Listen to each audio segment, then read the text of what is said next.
오늘 어떤 지도자가 예수님께 찾아옵니다. 선한 선생님, 영생을 얻으려면 무엇을 해야 합니까? 이렇게 묻거든요. 이 이야기는 마태복음, 마가복음, 누가복음에 동시에 동일하게 나옵니다. 그래서 이제 종합해 보면 이 사람이 부자이고 관원이었고 또 청년이었던 것을 알 수가 있습니다. 각각 다르게 나옵니다. 그래서 자세히 묘사를 하는 거죠. 그래서 부자, 청년, 관원이었다. 그래서 어려서부터 하나님의 율법을 잘 지켰고 이걸로 봐서는 아마 금수저였던 것 같습니다. 그래서 태어날 때부터 잘 살았고 또 부모의 배경을 가지고 관원이 되었고 여전히 부자였던 청년이었는데 이 청년이 영생을 얻으려면 내가 무엇을 해야 되는가? 이것을 물어봅니다. 기본적으로 이 부자, 청년, 관원이 가지고 있던 생각은 자기가 의롭다고 여깁니다. 나 정도면 충분히 천국에 들어갈 수 있다. 이런 생각을 가지고서 이 질문을 합니다. 왜냐하면 그 당시 이스라엘에서는 부자는 천국에 들어가기 쉽다고 이렇게 여겨졌습니다. 실제로. 왜냐하면 부자가 기본적으로 하나님의 축복을 받았다고 생각했고요. 당연히 그렇게 생각했겠죠. 또한 부자는 자기의 재물을 특별히 11조들을 많이 드렸잖아요. 율법에 11조를 드려야 되기 때문에 그래서 많은 것 중에 11조를 드려서 가난한 사람들을 구제했기 때문에 자연스럽게 천국에 갈 수 있다라고 생각했습니다. 그런 어떤 생각들을 가지고 있었기 때문에 이 부자 청년 관원은 당연히 나는 의롭게 살았고 또 가난한 사람들을 많이 구제했으니까 천국에 들어가고 영생을 얻는 것이 당연하다 이런 생각들을 가지고 이런 질문을 하거든요. 그런데 예수님께서 동문서답을 하십니다. 영생을 얻으려면 무엇을 해야 합니까? 그것에 대한 대답을 해주지 않고 왜 나를 선하다고 하느냐? 이걸 다시 묻습니다. 선한 분은 오직 하나님 한 분뿐이시다. 이렇게 해서 네가 영생 얻을 수 있다. 이렇게 말해야 되는데 그 이야기는 않고 선한 선생님 그 호칭에 대해서 문제를 삼습니다. 그래서 선한 분은 오직 하나님 한 분뿐이시다. 이 말은 뭔 말일까요? 그럼 예수님은 선하지 않다는 말입니까? 아니죠. 어느 누구도 하나님 한 분 외에는 선에 도달할 수 없다. 즉 모든 사람이 죄인이다. 이것을 말합니다. 그래서 인간 모든 사람들, 나를 포함해서 모든 사람들은 죄인이다. 또 예수님은 지금 인간 예수로 오신 거잖아요. 그렇죠. 그래서 모든 사람이 죄인이다. 그 말은 뭔 말이죠? 너희가 회개해라. 회개했을 때 영생을 얻을 수 있다. 회개하고 주님께로 갈 수 있다. 그래서 그것을 강조하시죠. 그래서 그 후로 20절에 보면 10계명에 우리 인간들이 해야 되는 그런 계명들에 대해서 쭉 이야기를 하십니다. 그러니까 21절에 이 부자 청년 관원이 이 모든 것을 저는 어려서부터 다 지켜왔습니다. 그럼 저는 영생을 얻을 수 있겠네요. 지금 전혀 파악을 못하고 있습니다. 회개하고 영생을 얻을 수 있다. 이렇게 말하는데 이 친구는 내가 율법을 잘 지켰으니까 내가 열심히 살아왔고 내 힘으로 모든 것들을 했으니까 천국에 갈 수 있다고 그렇게 이야기합니다. 그랬더니 예수님께서 내가 아직도 부족한 것이 하나 있다. 내 재산을 다 팔아가지고 가난한 사람들에게 나누어 주어라. 그리하면 하늘에서 보화를 얻을 것이다. 그리고 와서 나를 따르라. 이렇게 말씀을 하십니다. 그래서 나를 따르라. 분명하게 제시하시죠. 다 팔아서 가난한 사람들에게 주어라. 결국에는 그 당시 율법을 봐서도 자기 재산을 팔아서 가난한 사람들에게 구제하는 거, 이걸 통해서 자기들이 천국에 갈 수 있다고 생각했기 때문에 너도 그렇게 한번 해봐라 제시를 하시죠. 근데 그것조차도 나중에 어떻습니까? 몹시 근심하였다. 갔다고 하거든요. 다른 복음서에 보면 떠나갔다라고 하거든요. 어찌 보면 율법을 잘 지키고 나는 어렸을 때부터 율법을 잘 지켰다고 스스로 이야기했지만 실제로는 안 지키고 있었던 거죠. 재물이 아까웠던 겁니다. 율법은 분명히 내 재물을 팔아서 다른 사람에게 구제해라, 나누어 주라 했는데 그것조차도 지금 지키지 않고 있었던, 스스로 지금 나는 율법을 잘 지키고 있고 스스로 나는 잘 살고 있다고 생각했는데 정작 그 율법조차도 지키지 않았던 어리석음이 나타나죠. 그리고 예수를 따라야 한다라고 분명하게 강조를 하시잖아요. 예수를 믿고 예수님을 순종하고 따라가야 된다.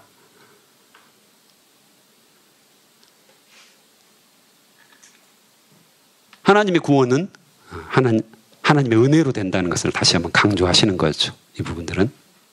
그래서 예수 그리스도만 따르고 단순히 우리의 노력으로, 우리의 힘으로 영생을 얻고 하나님 나라 천국에 이르는 것이 아니라 오직 하나님의 은혜로 된다. 선행으로 우리가 영생을 얻을 수 있는 것이 아니다라고 말합니다. 하나님의 선물이다.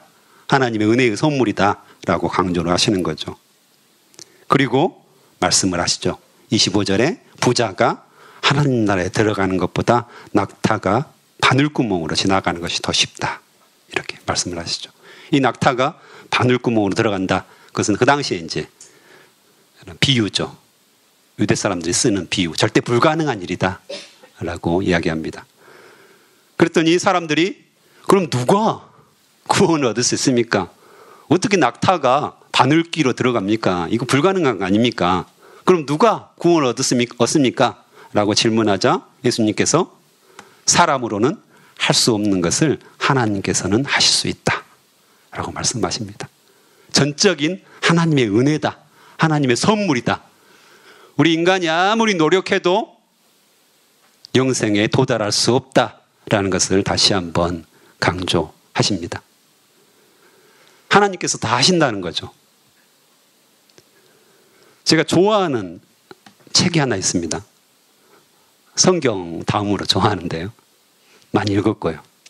특별히 제가 캠퍼스 사역자이기 때문에 캠퍼스 사역은 3월, 4월이 굉장히 중요합니다.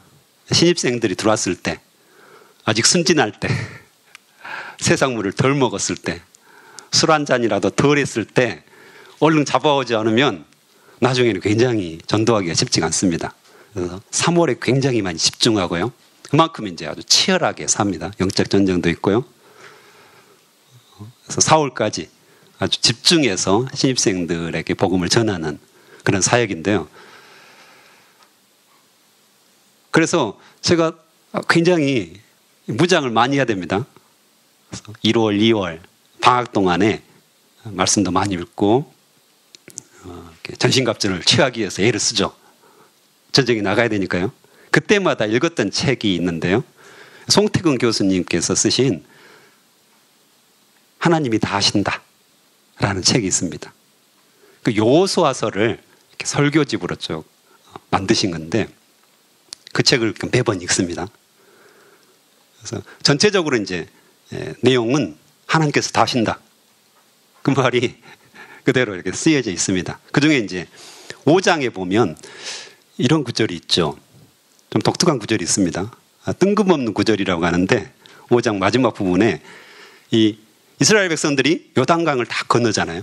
그래가지고 여리고성으로 쭉 갑니다.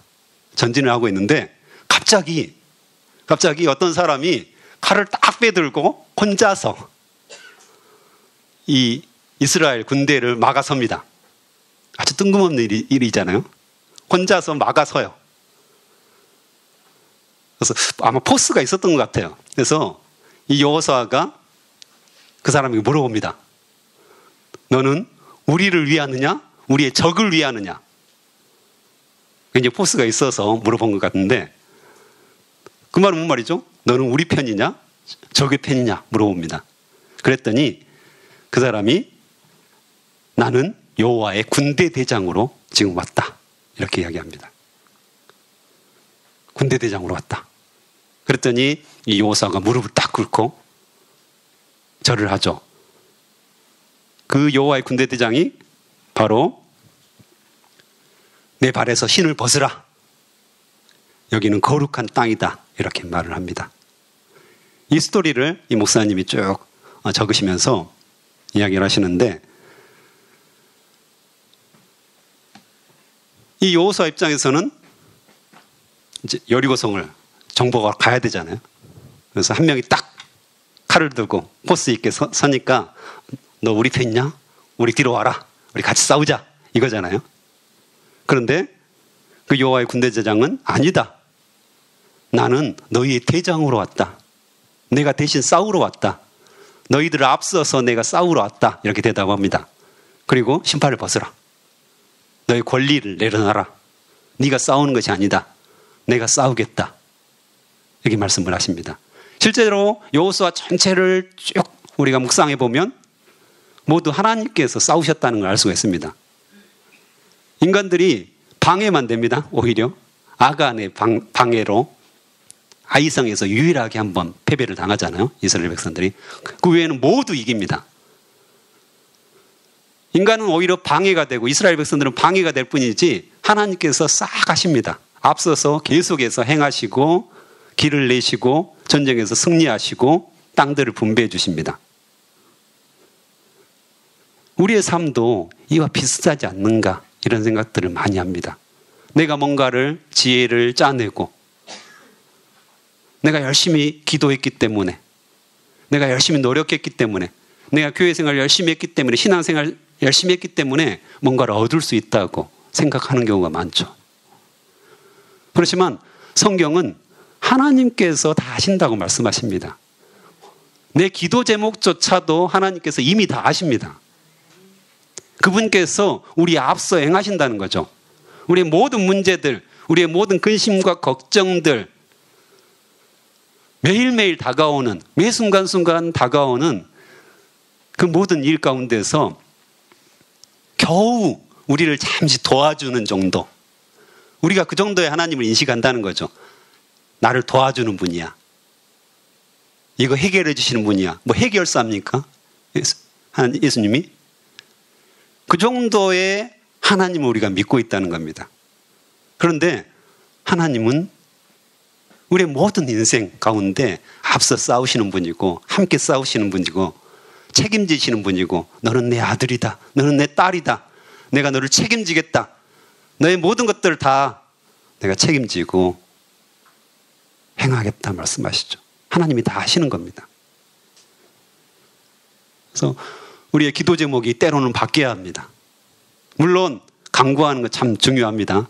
하지만 그 하나님을 인정하고 내 신발을 벗고 오직 하나님께서 나의 전부이십니다.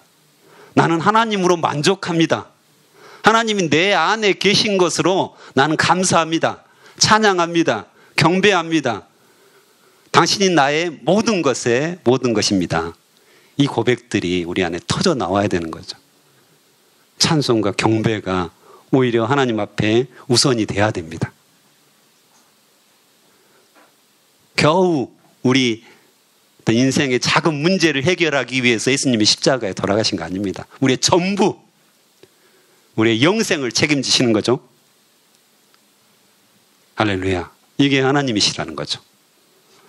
그래서 사람으로는 할 수 없는 것을 하나님께서는 하실 수 있다. 베드로가 말합니다. 우리가 모든 것을 버리고 주님을 따랐습니다. 대단하죠? 그랬습니다. 그랬더니 하나님께서 하나님 나라를 위해 집이나 아내나 형제나 부모나 자녀를 버린 사람은 이 세상에서 여러 배로 받을 것이요 또한 오는 세상에서 영생을 얻을 것이다. 바로 우선순위를 말하죠. 버린다는 것은 그러면 다 버리고 나 혼자 산속에 들어가서 영생 얻어야 되겠다. 이게 아니잖아요. 우선순위를 드린다는 것입니다. 하나님께 우선순위를 드리는 거죠. 최우선순위. 하나님이 말씀하시면 예스입니다. 최우선순위를 하나님께 드렸을 때 뭐가 보장됩니까? 네, 노후가 보장됩니다. 할렐루야. 청춘이 보장됩니다. 이 세상에서 여러 배로 받을 거라고 하나님은 분명하게 약속을 하시는 거죠. 또한 사후도 보장됩니다. 예, 노후뿐만 아니라 사후가 보장됩니다. 우리가 굉장히 관심 있는 게 노후잖아요. 그런데 예수 그리스도를 믿으면 노후뿐만 아니라 사후까지도 영생을 얻는다고 말씀하시잖아요. 완전하게 보장이 됩니다. 그러니까 미래를 위한 그런 것도 아니고요. 현재를 위한 것도 아니고 이 모든 것들이 통틀어서 예수 그리스도를 통하여서 하나님께 우선순위를 드리면 우리가 보장이 된다고 분명하게 약속을 하십니다. 그 후로 31절부터는 다시 한번 예수님의 순환 예고를 하십니다. 세 번째 순환 예고를 하는데 여전히 제자들은 믿지 못합니다. 왜냐하면 제자들은 여전히 자기 힘으로 이 로마의 식민지로부터 예수님만 계시면 자기들의 힘으로 이 식민지로부터 벗어날 수 있고 해방될 수 있고 구원될 수 있다고 생각합니다. 여전히. 예수님은 그게 아니잖아요. 죽어야 생명을 살릴 수 있는 거잖아요. 이 원리들을 전혀 이해하지 못합니다. 이것도 이 부자 관원 청년처럼 그 교훈처럼 비슷합니다. 우리 힘으로 뭔가를 할 수 있다고 구원 얻을 수 있다고 생각합니다. 그렇지만 예수 그리스도의 뜻은 하나님의 뜻은 달랐죠. 죽어야 생명을 살릴 수 있는 것이고 죽어야 이길 수 있는 거라고 분명하게 말씀을 하십니다. 그리고 여리고에 이제 도달하셨죠. 여리고에서 이제 예루살렘으로 올라가는 거잖아요. 거쳐서 그때 소경 한 명이 길거리에서 이렇게 구걸을 하고 있습니다. 그래서 사람들이 웅성웅성하니까 굉장히 이제 거대한 그룹들이 지금 군중들이 가잖아요. 그래서 무슨 일이냐 물어보니까 사람들이 예수님이 지나가신다 하니까 이 소경 거지가 갑자기 다윗의 자손 예수님 제게 자비를 베풀어 주시옵소서 아마 엄청나게 큰 소리로 이야기했던 것 같아요. 그랬더니 사람들이 뭐라고 하죠? 어미 꾸짖어서 조용히 하라고. 지금 조용히 안 해 이거잖아요. 지금 왕이 메시아가 지나가시는데 너 조용히 안 해? 쉿, be quiet. 그래서 막 손가락질하면서 감히 소경이 감히 거지가 지금 왕의 행렬을 방해해. 옛날 같았으면 어땠을까요? 조선시대 같았으면 능지처참 바로 즉결 처분될 만한 일이었어요. 그 상황이거든요 지금. 그랬더니 이 소경 거지가 더 큰 소리로 다윗의 자손 예수여 제게 자비를 베풀어 주시옵소서 더 큰 소리로 이야기했다. 그 소리를 당연히 예수님이 들으셨죠. 그래서 걸음을 멈추시고 그를 데려오라 명하시죠. 간절한 이제 소망들이 있었다는 거잖아요. 다윗의 자손 예수라는 말은 메시아를 의미합니다. 실제로 다윗의 자손으로 오시는 분이 바로 메시아다라고 구약에서 계속 이야기하고 있으니까요. 그래서 이 소경이 아마 풍문을 듣고 계속해서 구걸을 했기 때문에 예수님이라는 분이 메시아로 왔대. 그분이 뭐 죽은 자도 살리신데 안진병이도 일으키신데 병을 고치신데 이걸 계속해서 들었겠죠. 길거리에 있었기 때문에. 그래서 그것을 가지고 강하게 외칩니다. 그 예수님께서 오셔가지고 고쳐주시면 될 거 아닙니까? 그렇죠. 눈 떠라. 아니면 뭐 다른 때는 여러 가지 방법들 쓰셨잖아요. 그전에도 일이 있었으니까. 근데 여기서는 질문을 하십니다. 무엇을 해주기를 원하느냐? 이 심오한 질문이잖아요. 이 구걸하는 거지는 돈을 요구할 수도 있었겠죠. 그렇죠? 당장 필요한 것은 먹고 사는 거잖아요. 안 그렇습니까? 당장 구걸해서 먹고 살아야 되기 때문에 예수님 같은 능력 있는 분이 돈을 많이 주시면 한 1,000,000원쯤 주시면 내 인생 등 따시고 배부르게 먹고 살 수 있겠다 이런 생각들을 했을 수도 있겠잖아요. 그랬더니 이 거지가 주님 다시 보기를 원합니다. 엄청난 대답을 합니다. 실제로. 굉장히 황당한 말일 수도 있죠. 내가 주님 보기를 원합니다. 내가 너에게 뭘 해주기를 원하냐? 내가 보기를 원합니다. 이건 철저하게 예수님의 능력을 신뢰하고 예수님께서 그렇게 해 주실 수 있다는 것을 믿고 있는 거죠, 지금. 그러면 말을 할 수 없죠. 황당한 대답이잖아요, 실제로. 내가 능력이 없는 사람한테 그걸 요구하면 내가 10원도 없어요.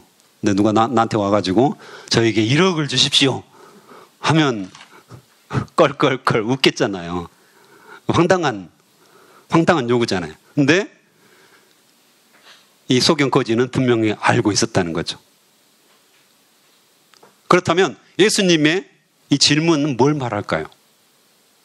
이걸 통해서 알 수 있는 것은 예수님께서 진정으로 네가 필요한 것이 뭐냐? 네가 진짜 원하는 게 뭐냐? 너에게 진짜 필요한 것이 뭐냐? 돈이냐? 아니면 눈을 뜨는 거냐? 눈을 뜨는 것도 나중에 보면 근본적인 필요는 아니다고 이야기를 해요. 뭐가 근본적인 필요죠? 네. 믿음. 내 믿음이 너의 눈을 낫게 했다. 그 말은 뭔 말이죠? 구원에 이르는 겁니다. 그 믿음으로 말미암아 구원에 이른다는 거죠. 이것이 어떻게 보면 이 소경에 있어서는 궁극적인 필요죠. 그러니까 겉으로 보기에는 1차적으로는 돈이 필요해요. 2차적으로는 아주 어려운 일이지만 눈을 뜨는 것이 필요해요. 그렇지만 그 속에 가장 근본적인 필요는 바로 구원이라는 거죠. 그것들을 통해서 이 소경이 눈을 뜨게 됩니다. 하나님께서는 우리에게 늘 물으셔요. 너의 근본적인 필요가 뭐냐? 우리가 늘 구하잖아요. 자식들을 위해서도 구하고, 돈을 위해서도 구하고, 건강을 위해서도 구하고. 우리 기도 제목 보면 수많은 기도 제목들이 있어요. 안 그렇습니까? 근데 늘 끊임없이 우리가 그런 기도를 할 때마다 하나님은 물으셔요. 너의 근본적인 필요는 뭐냐? 네가 진짜 원하는 건 뭐냐? 이걸 물으시거든요. 제가 이걸 늘 경험해요. 발달장애를 가지고 있는 부모의 가장 소망이 뭔지 아세요? 들어보셨을 겁니다. 자녀보다 늦게 죽는 겁니다. 그리고 자녀가 자라가지 않기를 원합니다. 어렸을 때 그대로 머물러 주기를 원합니다. 크면 굉장히 다루기가 힘듭니다. 우진이도 고등학생이 됐잖아요. 훨씬 더 여러 가지 문제들이 생기더라고요.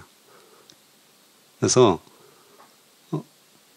3월 됐는데 벌써 문제가 일어났어요, 학교에서. 우진이 같은 경우는 굉장히 이제 사람들하고 사귀기를 원하거든요. 근데 이제 잘 사귀지를 못하죠. 접근 방법이 틀립니다, 조금. 그렇기 때문에 이제 여학생들이 좀 불편해하고, 아무나 이렇게 하트를 날린다든가, 네, 막 이렇게 어깨를 쓰다듬는다든가, 이게 다 이제, 그 다음에 목덜미를 이렇게 툭툭 친다든가, 이게 다 이제 성추행이 되더라고요. 그래가지고 학교 이제 자체 징계를 받았거든요. 그래가지고 그럴 때마다 늘 기도하는 것들이 주님 좀 잘하게 해주십시오. 사람들과 잘 어울릴 수 있도록 도와주십시오.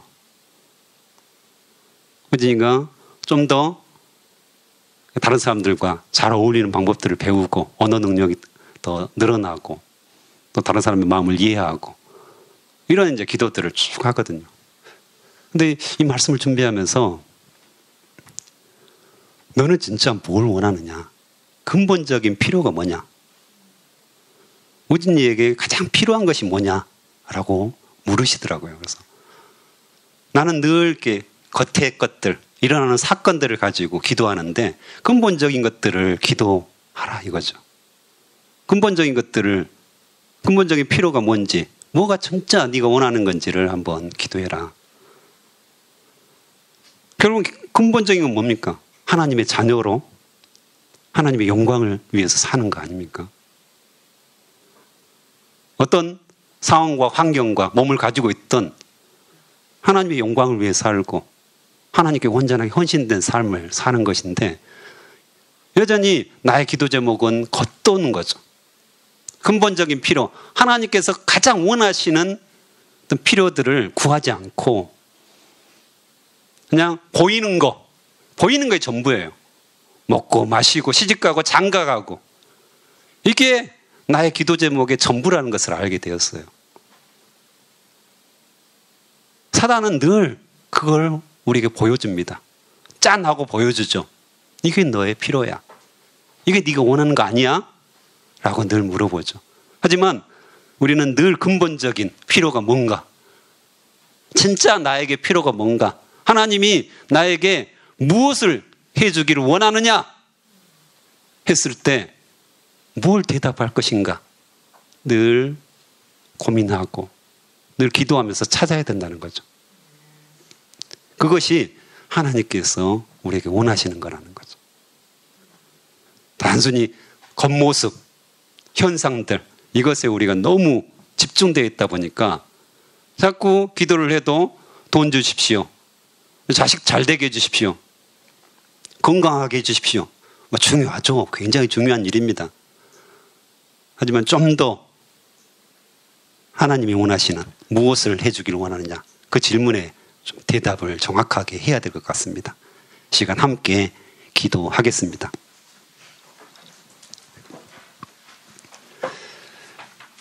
하나님 아버지 감사합니다. 오늘 또 말씀하여 주셔서 감사합니다. 하나님이 다 하신다. 주님께서 우리의 인생을 책임지시고 우리 영생까지도 책임지시는 분임을 우리가 신뢰합니다. 늘 우리 안에 주님을 찬양하고 감사하는 기도가 넘치게 도와주시옵소서. 겨우 나를 조금씩 도와주시는 그런 해결자, 돕는 정도가 아니라 우리의 인생의 전체를 책임지시는 우리 아버지이십니다. 우리의 시각이 좀 더 아버지 하나님께 더 가까이 갈 수 있도록 주여 인도하여 주시옵소서. 또한 그 아버지께서 무엇을 해주기를 원하느냐 저에게 늘 물으시는데 분명한 대답을 할 수 있도록 인도하여 주시옵소서. 나의 진정한 필요가 무엇인지, 나의 영원한 필요가 무엇인지 주님께 아릴 수 있도록 역사하여 주시옵소서. 오늘 또 주님께서 계속해서 내가 너에게 무엇을 해주기를 원하느냐 물으실 텐데 우리의 대답을 준비할 수 있도록 역사하여 주시옵소서. 오늘 또 귀한 헌금을 통하여서 주님 앞에 드리는 자들이 있습니다. 주님께 전부를 드렸습니다. 주님께서 받으시고 또 주님께서 기뻐하시는 곳에 쓰일 수 있도록 역사하여 주시옵소서. 감사합니다. 예수님의 이름으로 기도합니다. 아멘.